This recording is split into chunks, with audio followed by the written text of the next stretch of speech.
आपका क्वेश्चन है a bicycle is available for ₹1664 including sale tax if the list price of bicycle is ₹1600. Find number one is the rate of sale tax, second the price a customer will pay for the bicycle if sale tax is increased by 6%. तो देखो इसने क्या बोला है. पहले इसने बोला है बाइसिकल इज अवेलेबल फॉर इतना इंक्लूडिंग सेल टैक्स. तो इंक्लूडिंग सेल टैक्स का मतलब क्या होता है, जो बिल अमाउंट है ना. तो अब हम इसको बोल सकते हैं दैट इज द अमाउंट. तो यहां पर लिख सकते हैं अमाउंट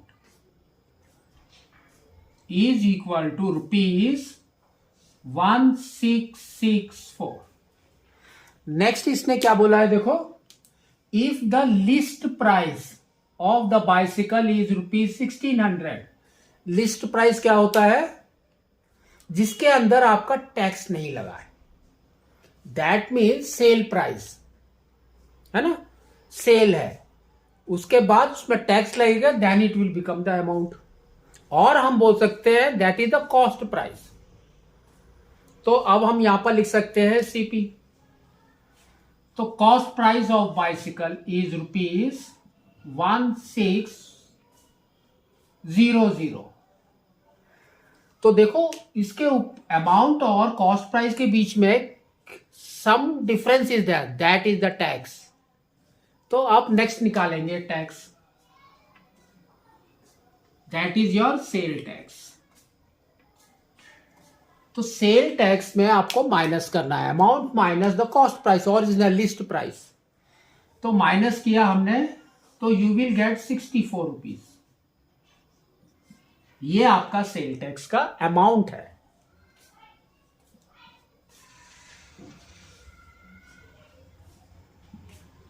ठीक है, सेल टैक्स का अमाउंट है ये. तो we will keep in bracket. Now अब हम क्या करेंगे, we will find out the percentage. ठीक है, तो आपका क्या आएगा, यहां पर इसने बोला है रेट निकालना है आपको, तो परसेंटेज निकालना है. तो परसेंटेज कैसे निकालेंगे आप, तो परसेंटेज हमारा क्या होता है, sale tax percentage, that is equal to आपका जो सेल टैक्स है that is 64 sale tax amount by the cost price और लिस्ट प्राइस और सेल प्राइस. तो you can write anything in 200. तो this is equal to we can say 64 by 1600 इन 200. तो 0 0 gone. तो 16 और 64 क्या होता है, 4 टाइम्स 1 और ये हो गया 4. तो दैट मीन्स आपका आ गया 4%. 4% आ गया आपका. नेक्स्ट इसने क्या बोला है, the price a customer will pay for the bicycle if sale tax is increased by 6%. By का मतलब क्या होता है, एक होता है टू 16%, एक होता है बाय 16%. तो दोनों में डिफरेंस है. टू 16% का मतलब होता है instead of 4% now it will be 6%. Two में क्या होता है आपका 4% की जगह पे 6% हो गया. बाई में क्या होता है आपका 4 + 6 इज 10% नाउ. तो यहां पर हम लिख सकते हैं बाई में क्या होगा 4 + 6 दैट इज इक्वल टू 10%. ठीक है, तो अब ये आपका 10% हो गया. तो इसने बोला है what we have to find out the price a customer will pay, that means amount कितना पे करेगा.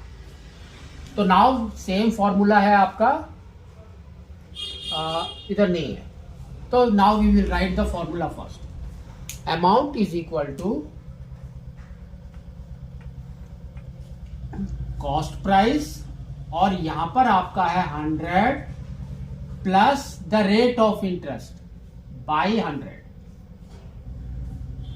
ठीक है, तो यहां पर आपको वैल्यू पुट करनी है. तो CP is 1600 100 plus 10 by 100, that is equal to 1600 into 110 by 100, तो 00 गॉट।